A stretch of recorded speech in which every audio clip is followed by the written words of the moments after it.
Azərbaycanda heyvanlar arasında dabaq xəstəliyinin yayılması haqda xəbərlər ət bazarında ciddi narahatlıq yaradıb. Virusun iri buynuzlu və xırdabuynuzlu heyvanlar arasında sürətlə yayılması insanlara keçmə ehtimalının az olmasına baxmayaraq vətəndaşların inamını zədələyib. Bir çox insan artıq ət almır ya da yalnız etibar etdiyi qəssablardan məhsul götürür. Bu isə həm satışa, həm də insanların gündəlik qidalanmasına təsir göstərir. Mütəxəssislər bildirirlər ki, bədən üçün zəruri olan protein və dəmir kimi maddələri yalnız ət deyil, başqa qidalarla da təmin etmək mümkündür. Diyetoloqların fikrincə, ət yemədən də balanslı qidalanmaq mümkündür. Bunun üçün menyuda bəzi məhsullara üstünlük vermək məsləhətdir. Ekspertlərin sözlərinə görə, ət birdən-birə tamamilə menyudan çıxarıldıqda orqanizmdə dəmir və B12 vitamini çatışmazlığı yarana bilər.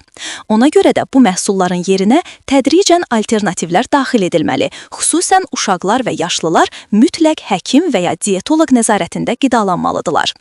Dabaq xəstəliyinə görə ət bazarında yaranan durğunluq hələ bir müddət davam edə bilər.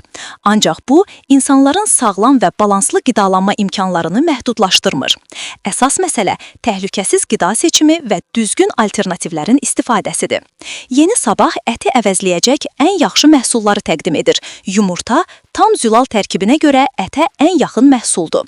Balıq, xüsusilə qızıl balıq, skumbriya və kilkə həm protein, həm də omega-3 mənbəyidir. Paxlalılar, noxud, mərci, lobya, bitki mənşəli zülalın əsas qaynağıdır, dəmir və B vitaminləri ilə zəngindir.